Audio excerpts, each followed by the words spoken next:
when they hit the conflict place, conflict bad. Yeah. I don't want to be a part of that.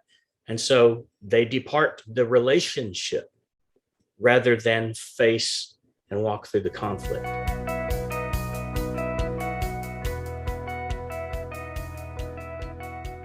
Okay, so welcome to another episode of What to Say and How to Say It. I'm here today with Kyle Hargrove, our wonderful licensed professional counselor who deals with lots of people that have lots of challenges in their lives. I think everybody and their dog, well, maybe not their dog, but everybody needs some sort of therapy or counseling. I mean, it is a legit thing. And today we're going to be talking about confrontation and conflict and how they're not bad words. I know, right? And maybe end with a different mindset than we have right now about those words. Because if you're average, you're normal, right? Most people go, all that. So what mindset is possible here, Kyle, instead? That's a great question. It seems like every time we start a podcast, you ask me a question and I say, that's a great question, because your questions are all great. And thank you again for having me back again. This is starting to feel like home. I think the thing to walk away with, I'd like for us to walk away with today, is a mindset that conflict and confrontation are actually necessary for us to go from point A to point B, or to elevate our relationship or the status of the relationship. It would be, I mean, it's even an unimaginable thing to think of the world without conflict or confrontation, because if that were the case, that means there would be no change. How so? You see, the anatomy of it, the anatomy of a confrontation involves 4 steps. Okay. The first one is a change. And it can be a good one or a bad one. It can be something that we plan for, something that we expect, maybe even budget for. It's coming, it's a change. But every change, whether it's good or bad, creates its own chaos. True. Okay. It creates a change in the environment, a change in the way that we do things, which is, any change for us is chaotic.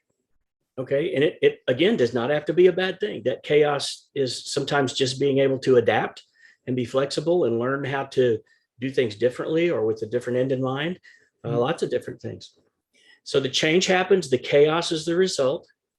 And when people get caught up in the chaos and they can't see the positive or the need for the change to be completed, we hit these conflicts. We don't like the way things are. We don't like the way it feels to make different changes and to flex and to bend and to adapt. And so we don't see things the same way. Something happens, something changes. And instead of accepting the chaos as something that's a part of this process, we immediately begin the headbutting competition. And that's where, frankly, most people quit. When they hit the conflict place, conflict bad. I don't want to be a part of that. And so they depart the relationship rather than face and walk through the conflict. And I'm not talking about just in small things or just, minor disagreements or so forth. I'm talking about marriages. But when we start living this life of intentionality and having relationships that are built on intentionality, we understand that when there is a conflict, we have to do the confrontation too. We have to confront the conflict in order to come out on the other side, understanding that we're both still on the same team. We both still want the same things for each other and ourselves. And that there are all kinds of positive things, including this is the way we grow, that come out of a well-done confrontation. I am totally in alignment with everything you just said. I'm going to play devil's advocate for a second here. Actually, I hate that phrase. I wish I hadn't said it. But anyway, I'm not trying to cause a conflict either. Okay. One of the things we hear Okay, good. One of the things we hear in Christendom is that we're peacemakers and that, we should overlook insults and, we've got 3 planks in our eye. So, stop looking at the speck in somebody else's and, and so there's this die to self, don't bring anything up attitude. I mean, that's how that gets translated. And so you have a bunch of people that don't know what to do with that. So how does that mindset, which is pretty doggone prevalent in Christendom, fit with what actually is useful and necessary in real life? Yeah, I think that is a great point, because I think we get into this place as Christians that Christians shouldn't have conflict. Christians shouldn't be a part of confrontation because God is love, and that if we are seeking to be as much like God as we can, then that's the way we should be too. But because Jesus never had conflict, right? I mean, as if that wasn't like so much of what he did. Nobody notices that. Almost everything we know about Jesus, every encounter he had, there was some conflict involved. There was some chaos going on. Yeah. Okay. But back to one of the very first words you used, and I'm glad you used it because it sparked a memory. Use the word peacemaker. Oh, I love doing this one. Okay. Bring it on. You didn't use the word peacekeeper. And there's a huge difference in a peacemaker and a peacekeeper. Okay. Yeah, that's true. It's supposed to be maker, isn't it? Let me tell you what. When you're a peacemaker, sometimes things get bloody. Okay, I love it. I got it right. When you're a peacemaker, sometimes it's ugly. Yeah, that's true. Because peacemakers own the responsibility of standing for the right and defending and protecting, and in certain situations, even, being on the offensive. A peacemaker takes all those roles. Peacekeeper is the one that's just, okay, everybody play nice. Yeah. Everybody be sweet to each other and so forth. And it really, in terms of resolving a conflict, that's a problem. Well, it's not bad to be nice. It's not bad to behave respectfully, but if that's where we leave it, say, everybody just be nice. You don't have to solve the problem. Just quit arguing. Just quit disagreeing. Right. In other words, I want an absence of conflict. How realistic is that? Well, it's not. I mean, you do have to pick your battles because we're not supposed to take part in foolish arguments, right? But we're also not supposed to be people pleasers, worship God, not man kind of thing. It's hard for people to know the difference in that. It absolutely is. And I think that's because from a very young age, we've been taught to avoid the conflict. I mean, of course, you want to avoid a conflict if you can, but I'm talking about not take part in it. I'm talking about walk away from it when actually walking into it might ultimately be the best thing. We just don't have the skill set. So how does it does take a skilled tactician to and what's even more amazing is when there are 2 skilled tacticians who say, we both see the reason for this and the need for it. Doesn't mean you have to like it. It doesn't mean never fun. You look forward to. You have to understand these are processes necessary for us to move from one spot to another, and and to increase the strength of our relationships. So I believe you because I do this for a living too, right? So I'm not arguing with you.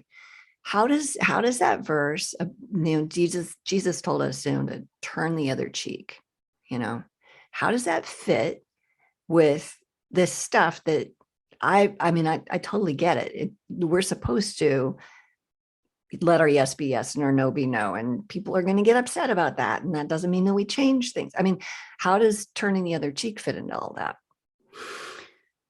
Maybe turn the other cheek has to do more with the global. Let me start that over because actually I'm struggling for the answer. It's a tough question. I mean, it is a tough question. I don't know that I could answer that question. I think it has more to do with your identification as a follower. When the world wants to treat you differently because you're a follower, Mm-hmm. or maybe even attack you because of your faith. Yeah.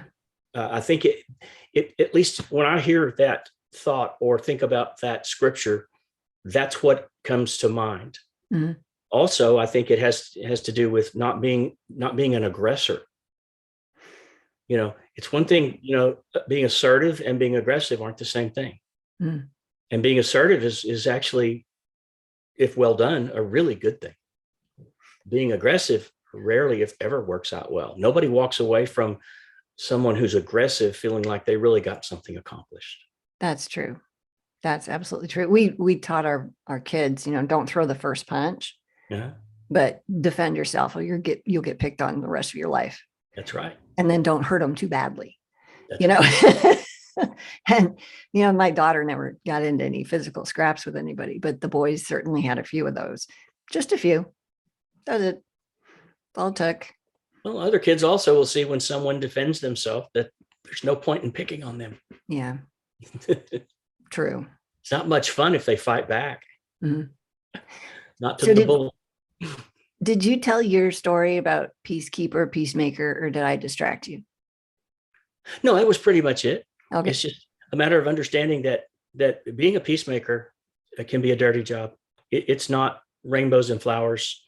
It's I think of a soldier.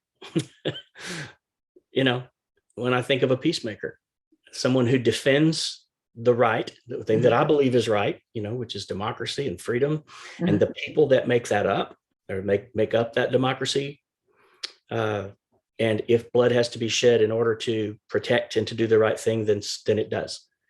Now, when we talk about being a peacemaker in relationships, we obviously want to get the bloodshed part out of the way. We want to kick that out. We don't want to presume that's a part of it. But right. Metaphorically, a peacemaker has to be willing to confront. Mm-hmm. They need to have the skills in their tool belt that allow them to walk into what could be a very tense situation, since most of us don't like to or will do anything to avoid a confrontation. Yeah, even those of us that have some skill don't like it, right? Right. So what would you name those skills as? And what skills do you think are necessary? Well, the first will be to be a responder rather than a reactor. Mm-hmm. Okay. Understand that to go into a confrontation and it be a positive outcome, it could be a positive outcome, even if it's not the one you are hoping for. True. Okay. But when we go in as responders, we know we're going to have to spend some time thinking. We're going to have to take our time and listen. Emotions can come on like a freight train. I mean, like that. But they drain like a swimming pool. Mm-hmm. Good analogy. It can take days. Yeah. For a swimming pool to empty itself. So we have to recognize what has already transpired to get us to this spot. Mm-hmm. That's the freight train part. We now have to tap the brakes. We have to slow the process down, mm-hmm. Steady our breathing, slow, whatever it is, we have to get it to a place where we're able to think clearly, mm-hmm. to listen rationally, to give each other a chance to mm-hmm. explain their point of view, and to do that with respect. That's why we say, I want to be a responder, not a reactor. The second thing is something, I'm sorry, go ahead. No, go ahead. Something we already tapped on, and that is being willing to be assertive, but making sure you don't become aggressive. Yeah, I don't know a lot of people that can stay in that discussion when they're emotional without becoming aggressive until they've taken a break, time out, and taken the 20, 30 minutes it takes to get all the cortisol processed and calm down through breathing and praying and all that kind of stuff to come back and then have a rational mind. Do you know that if we were able to stop the process when there's a stimulus, if we would stop and not react for 5 seconds, mm-hmm. just 5 seconds, the percentage of the time that we would make the opposite choice of words or the way that we handle it is staggering. Imagine what might happen if we waited 30 minutes.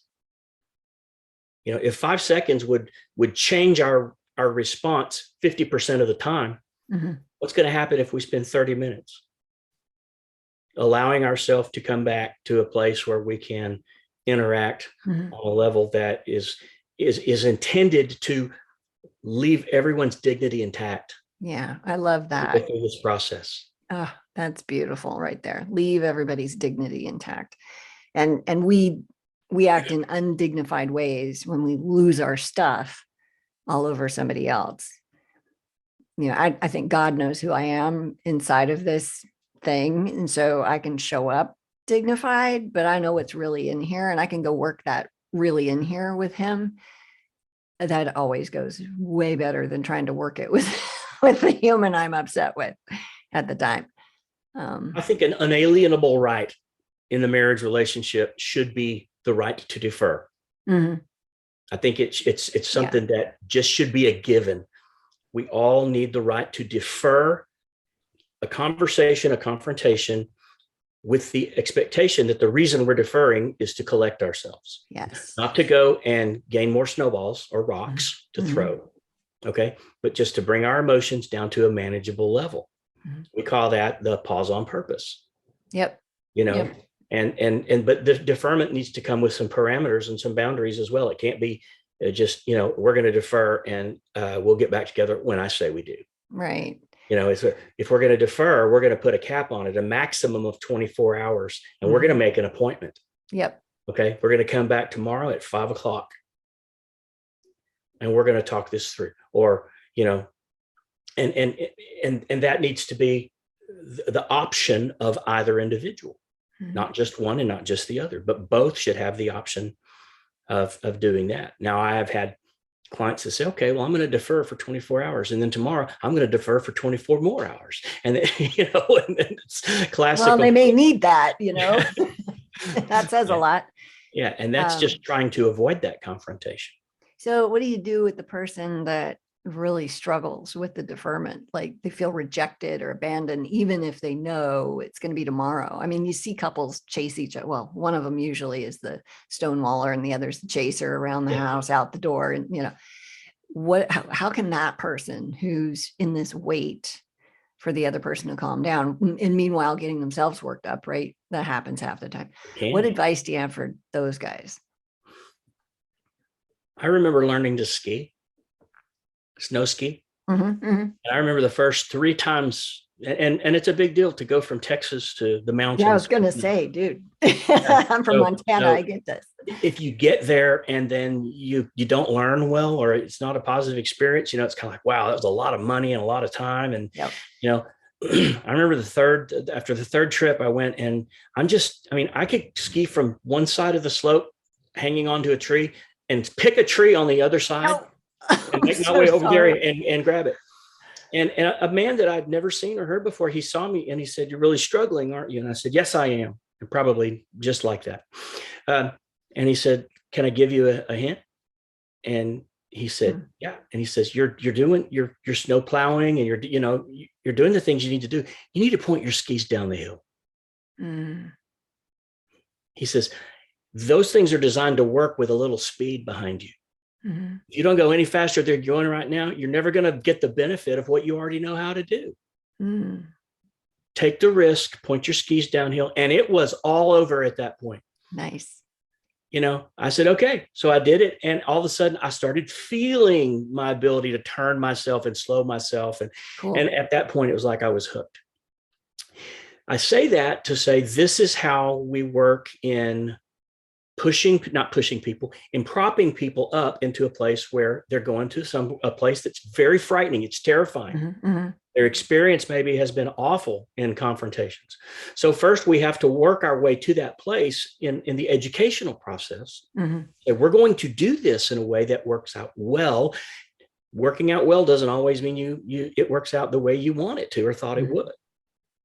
But we're going to do this in a way that works out well, but we've got to point our skis downhill. We've got to step in and have the faith and trust one another enough to say, we're both agreeing to do this for the right reasons and in the right way. Yeah. And then, the way that people become untrustworthy more so than anything else is we don't trust them. We don't give them the chance to be successful. We have to give one another the opportunity to be successful in this situation. Well, and that weight grows patience in that person that is feeling rejected and abandoned, and forces them to turn to God, because if they pressure their partner, they're just going to have chaos and more mess and more damage. Yeah. But that's where you learn that, is in the doing with And that. if one of them abuses the deferment, they know they have to come back to the counselor. Yeah. Yeah, that's a thing. Absolutely. Medicine, right? Yeah. I was riding the horse I get to ride all the time. He's amazing. And I was afraid of him up until about 3 weeks ago. And the reason I was afraid of him, and it would only happen when we were up in the field and he would just take off. And I'd ask him to canter, which is a pretty good speed for a horse. And he would just kind of slide into a fast gallop. He'd start to run away with me. And I didn't know what to do. I just did not know what to do with that. And our horse trainer made me canter and deal with this for an entire hour, one lesson. And I got to tell you, I'm not a big drinker, but I was like, all right, where's the whiskey? Yeah, or something. That's actually not true. But I was fried when this whole thing was done, because all we did was canter and let him run away. And then he would tell me what to do. And it was terrifying after terrifying after terrifying. And then I thought, okay, that was pointless because I'm still scared. But then the next time I rode him, it wasn't as bad. And then the time after, and Friday, just recently, I went out and he was a nut job, because he wasn't first in line and he was all puffed up and full of energy and he wanted to just go. And I was just like, I was a little amused by it, no fear whatsoever. And I was just like, no, baby. I went, no, and you can puff and puff and all that, but I wasn't scared at all. It was just, and the cueing was just so gentle.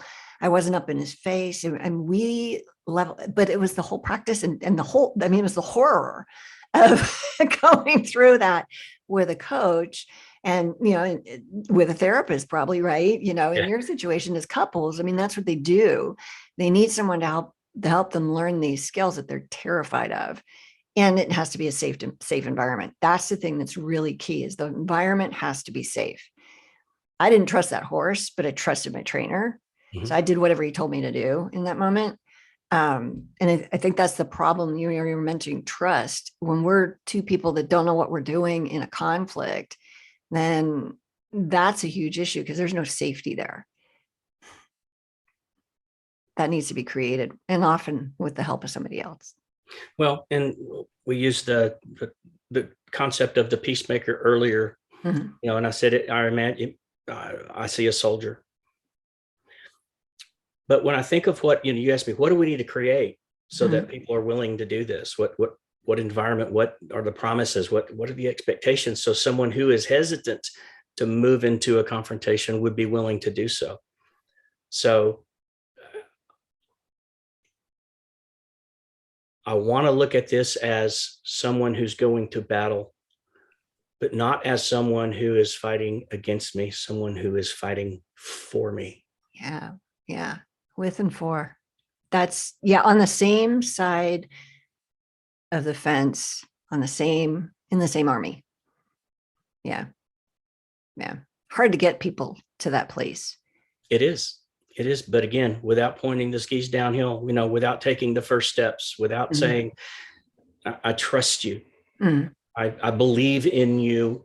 And I'm presuming you believe in me enough that we can walk through this process together and learn together. Mm-hmm. It's not unlike so many other things that people in relationships have to do. They have to experience, they have to learn to grow. Mm-hmm. And sometimes even if we don't try, our relationship 20 years after it started instead of 2 years after it started is a lot different because of the ways that we've learned and grown and didn't even know. Imagine where we could be if we did it on purpose. Right. Yeah. No, and what's come to mind is, Christ talks a lot about unity.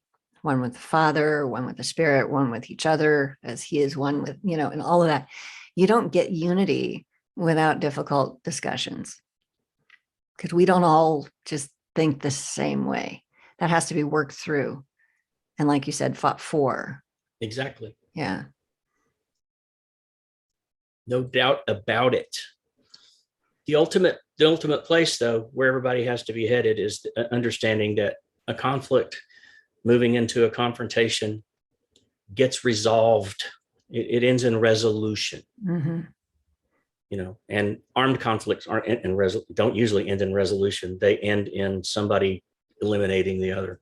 Mm. And that is absolutely the antithesis of what we're trying to accomplish here. Yeah. Yeah. There's not a winner and a loser. There's not a I'm right and you're wrong. Well, there is, unfortunately, way too often. But in a properly executed confrontation between two people who love each other, the objective has to be to resolve, to come to a place where we, even if we agree to disagree, mm-hmm. that those disagreements are not something that's going to cause us to not forgive, to cause us to hold grudges.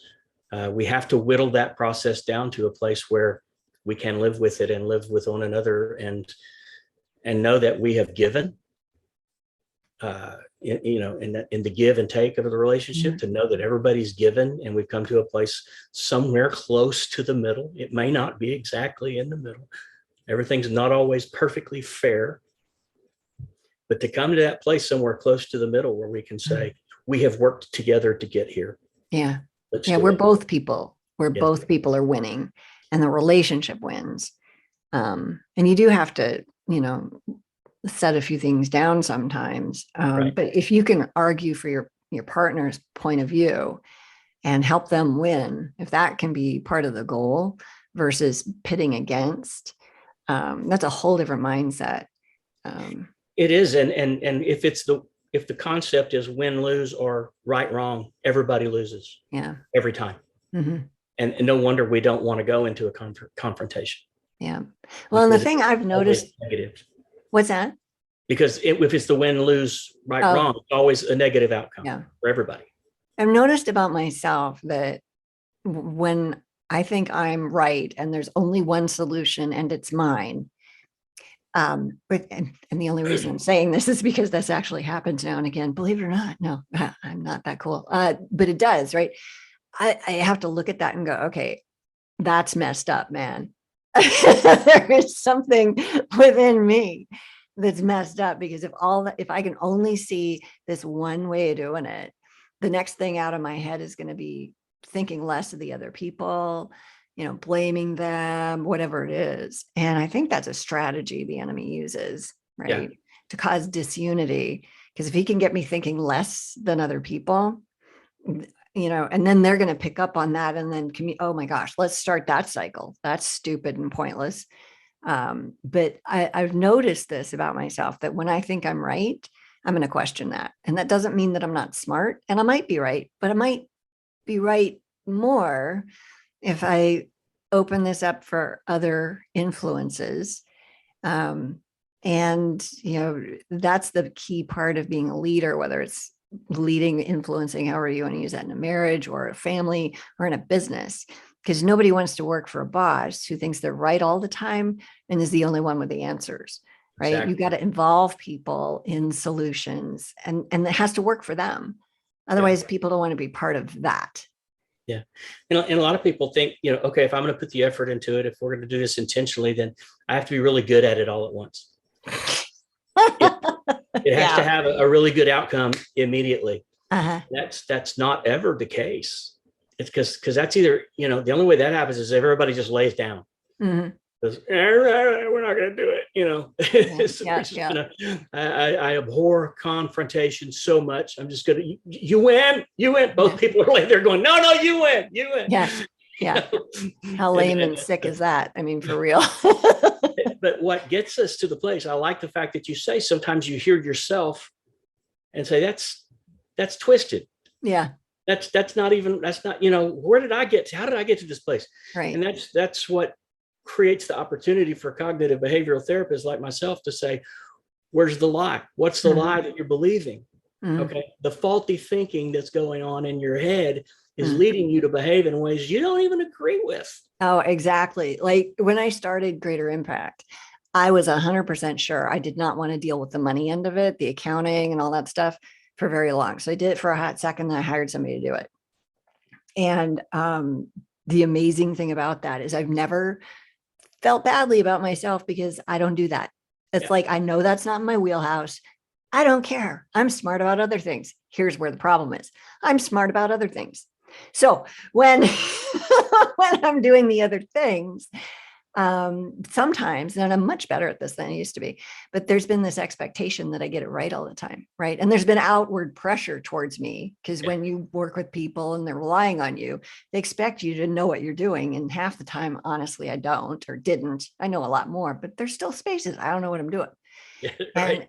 And so you got that pressure and then so this thing where, okay, I'm right, this is how we should do it. There's not a lot of spaces where I have that, but it's in the space where I think I know or should know, right? Which is not okay because it's really no different than that accounting piece. I can trust somebody else with that. Just because I have a skill set doesn't mean I can't trust somebody else to have input in that space also. Right. And that's the maturity on my part, because I used to be like, no, this is what we're doing. And I'm not like that anymore. At least to my knowledge. I could still be blind. I guess my people would know It that. happens. Yeah.